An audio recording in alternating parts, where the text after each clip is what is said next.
എന്റെ അമിതമായിട്ടുള്ള ശല്യം കാരണം ഇവരെന്നെ ചാക്കിലാക്കി എവിടെയും കൊണ്ട് കളയാൻ വേണ്ടിട്ടല്ല. സ്റ്റാർ മാജിക്കില് നമ്മൾ പറയില്ലേ ഭൂമി ഇങ്ങനെ ഉരുണ്ടതോ എന്ന് പറയല്ലോ. ജസ്റ്റ് ഫോർ എ വെറൈറ്റി ഞാൻ പറയുന്നത് എന്തെങ്കിലും മനസ്സിലാവുന്നുണ്ടോ? ചേച്ചി സുഖല്ലേ? ഞാൻ ഇവിടെ ഉണ്ട് കേട്ടോ. അതെ, ഗെയിമിലേക്ക് വേണ്ടിട്ടോ. അതായത് മുട്ട വിരിഞ്ഞിറങ്ങാൻ പോവാണോ? അതെ, കോഴി ചേട്ടൻ കുഞ്ഞ് ഞാൻ.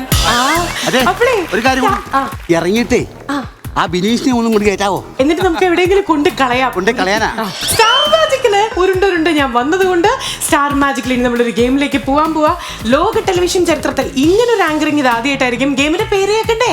സ്റ്റാർ മാജിക്കിൽ നമ്മൾ ഇനി പോവാൻ വേണ്ടി ഗെയിമിന്റെ പേരാണ് moving on to the game. എന്താ പ്ലിഞ്ഞ അല്ലേ? പ്ലിഞ്ഞ ഇത് ഫ്രഷാ. Moving on to the game and that is bubble igloo. പുതിയായിട്ട് വന്ന കൊച്ചു പറയണ് ഒരു കടവാവലിനെ പിടിച്ച് പൂട്ടിയിട്ടേക്കുന്നത്. എന്നെ ഒന്ന് തുറന്നു വിടൂ പ്ലീസ്. എവിടെയാണ്? സഹായിക്കൂ. എന്തിനാണ് ഇതിനകത്തോട്ട് കയറിയത്? അത് അവര് പിടിച്ച് കയറ്റിയതല്ലേ. ഇവിടെ തിരിക്കൂ, ഞങ്ങൾ തുറന്നുവിടാം. തിരിക്കൂ. ഷൂന്നൊരു ശബ്ദം കേൾക്കും.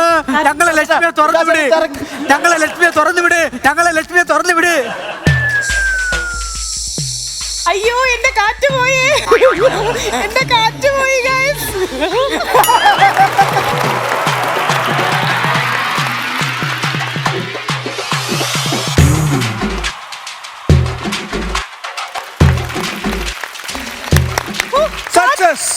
വണ്ടർഫുൾ. അതായത് ഒരു മനുഷ്യ ജന്മം ഞാൻ മുട്ടയ്ക്കുള്ളിൽ നിന്നും ഞാൻ കണ്ടെത്തിയിരിക്കുന്നു. അതെ അല്ലേ? പക്ഷെ കുറച്ച് കഴിഞ്ഞാൽ ഞാനും കണ്ടെത്താൻ പോവാണ്. എന്താണ്? നിങ്ങൾ എല്ലാവരും അങ്ങനെ മുട്ട ജന്മമായി പോവും. അപ്പൊ ഇതെല്ലാം ഈ ഒരു ഗെയിം എങ്ങനെ കളിക്കണം എന്നുള്ള ഞാൻ പറഞ്ഞുതരാം. ഞാൻ നേരത്തെ അങ്ങനെ കേറി നിന്നപ്പോ നിങ്ങൾ കളിയാക്കിയില്ലേ? അപ്പൊ നിങ്ങൾ എങ്ങനെയാണ് ഇത് കളിക്കണം എന്നുള്ള ഞാൻ പറഞ്ഞുതരാം. നമ്മൾ ഈ ബോള് നമ്മളെല്ലാം തലതിരിഞ്ഞിട്ടാണല്ലോ ചിന്തിക്കുക. വോളിബോളിലെ ബോളായിട്ട് നമ്മൾ സങ്കല്പിക്കണം. എന്നിട്ട് സെന്ററിൽ ഒരു നെറ്റ് ഉണ്ടായിരിക്കും. നിങ്ങൾ ഓപ്പോസിറ്റ് ടീമിലേക്ക് ലൈക്ക് കോട്ട് നോക്കിയിട്ട് നിങ്ങൾ ഗെയിം കളിക്കണം. ഇതാണ് സിമ്പിൾ ടാസ്ക്. ഏറ്റവും കൂടുതൽ പോയിന്റ് സ്കോർ ചെയ്യുന്ന ടീമായിരിക്കും ജയിക്കാൻ പോകുന്നത്. അനുഭവിക്കണേ. ഹോളി വരുമ്പോ കളിക്കുന്ന കളിയാണ് ഹോളിബോൾ. അനു ചോദിക്കണോന്ന് പറഞ്ഞ സ്വന്തമായിട്ട് ക്രിയേറ്റ് ചെയ്ത ചോദ്യം. ആ കൗണ്ടർ അവൻ അടിക്കണം. അപ്പൊ അനുവിന്റെ മണ്ടയിൽ വെച്ച് അടിക്കാലോ. ഒറ്റ ബോൾ വെച്ച് നമ്മളെ ഒരു ബോളും കൂടെ ഉണ്ട് ചേച്ചി. ആ ബോളിലൂടെ പുറത്തേക്ക് ഇറങ്ങരുതെന്ന് പറയണം. കൊടുകൈ അനുസരണയുള്ള ബോളായിരിക്കാൻ പറഞ്ഞു കേട്ടോ. ഓക്കെ. എന്റെ അസുഖത്തിന് ഒരു മാറ്റമില്ലേ? ഞാൻ 2 മാസം മുമ്പ് ഇവിടുന്ന് പോകുമ്പോഴും വരുമ്പോഴും അതേ അവസ്ഥ. പെരുമാറ്റത്തിന് വല്ല മാറ്റമുണ്ടോ? ഒന്ന് സൂക്ഷിച്ചു നോക്കിയേ. കുഴപ്പമുണ്ടാവില്ല. ശരി, അപ്പോ നമ്മുടെ ബബ്ലു ഇഗ്ലൂ നമ്മളെ ഗെയിം കളിക്കാൻ വേണ്ടി പോവാണ്. So get ready. ഒരു ടീമിൽ 6 മെമ്പേഴ്സ് ആണ് ഉണ്ടായിരിക്കുക. അപ്പൊ വേഗം ഒരു ഹാൻഡ് ഷേക്ക് ഒക്കെ ചെയ്ത് ഒന്ന് സെറ്റ് ആയിക്കോളൂ. ഞങ്ങൾ 6 മെമ്പർമാരാണ്. നിങ്ങളോ? ഞങ്ങൾ 6 കൗൺസിലർമാരാണ്. ഓക്കെ. ടീം എവിടെ? എന്താ റിനീയുടെ അടുത്ത് പറഞ്ഞേ? ബാക്കി ആർക്കും ഇല്ലാത്തൊരു സീക്രട്ട്. സോറി പറഞ്ഞു വിളിച്ചിട്ട് എന്നോട് പറഞ്ഞു അങ്ങനെ ഒന്നുമില്ല ചേട്ടാ. എങ്ങനെ ഒന്നുമില്ല? ഒന്ന് റിവൈൻഡ് ചെയ്യോ? നമുക്ക് കണ്ടിന്യൂ ചെയ്യാന്ന് പറഞ്ഞു. എന്ത് കണ്ടിന്യൂ ചെയ്യാം? അങ്ങനെ പറഞ്ഞു അവള്. എന്താണ് എന്ത് കണ്ടിന്യൂ? അവളോട് കൂടി ചോദിക്കാം. എന്നോട് ചോദിച്ചിട്ട് എന്തിനാ? എന്താണ് കണ്ടിന്യൂ ചെയ്യാന്ന് പറഞ്ഞത്? അല്ല, എനിക്ക് തോന്നുന്നു അതിന്റെ ഫ്രണ്ടിൽ ഒരു ഡിസ് ഉണ്ടാവണം. ഡിസ്കണ്ടിന്യൂ കേട്ടിട്ടുണ്ടാവില്ല. റിനി ഈ എപ്പിസോഡിൽ ഉണ്ടോന്ന് പോലും ആർക്കും മനസ്സിലാകുന്നില്ല. അപ്പൊ പിന്നെ കഴിഞ്ഞ എപ്പിസോഡിന്റെ കാര്യം റിനി, കഴിഞ്ഞ എപ്പിസോഡിൽ എന്താ റിനി പറഞ്ഞേ? അത് പ്രോഗ്രാമിന്റെ ഒരു ഇത് ജെല്ലാവാൻ വേണ്ടിട്ട് ജസ്റ്റ് കുറച്ച് കാര്യങ്ങൾ തങ്കച്ചേണ്ടതായിട്ട് പക്ഷെ ഞാൻ ടീമിനെ വിളിച്ച് പറഞ്ഞായിരുന്നു. ചേട്ടാ കോംബോ ഉണ്ട്.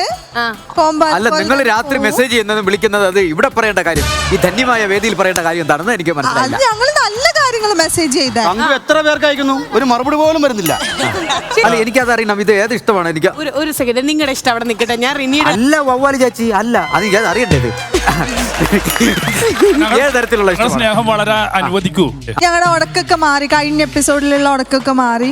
ഞങ്ങള് കോംപ്രമൈസ് ആയി. മിണ്ടാതിരുന്ന എന്നെ എനിക്കൊരാളിനെ ഇഷ്ടമാണെന്ന് പറഞ്ഞിട്ട് എന്നെ ചൂണ്ടിക്കാണിച്ചു. അത് ജനങ്ങളെല്ലാം കണ്ടു. ഇനി ജനങ്ങളെടുത്ത് ഞാൻ എന്ത് മറുപടി പറയും? അനു എന്നെ വിളിച്ചിട്ട് ഭയങ്കര വരട്ടലായിരുന്നു. തങ്കച്ചൻ ചേട്ടാ എന്റെ മാത്രാണ്, എന്റെ സ്വന്തമാണെന്നൊക്കെ. ഞാനൊരു കാര്യം ചോദിച്ചോട്ടെ, ഇവിടെ എന്താ പരിപാടി നടക്കുന്നത്? ഞാൻ പറഞ്ഞുതരാം. തങ്കച്ചന് ഒരു പരിപാടിയുടെ ഒരു അഡ്വാൻസ് ഒരു 30,000 രൂപ ഇന്നലെ കിട്ടി. അത് കൊണ്ട് കളയാനുള്ള പരിപാടി.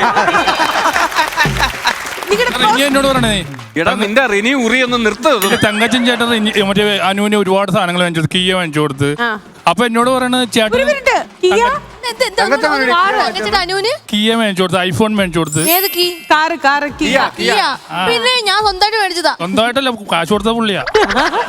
അപ്പൊ റിനി എന്നോട് ചോദിക്കുന്നേ ചേട്ടന് അതുപോലെ എന്താ മേടിച്ചത്? ഞാൻ പറഞ്ഞു ഞാൻ മണ്ടനല്ലെന്ന് പറഞ്ഞു. ഇയാള് 4 ടയറിന്റെ കാശ് തങ്കച്ചന്റെയാണ്. അതെ അതെ. പുള്ളിക്കാരത്തേക്ക് കിയ മേടിച്ചു കൊടുത്ത് പുള്ളി ആയുർവേദ വണ്ടിയായിട്ട് നടക്കും എപ്പോഴും.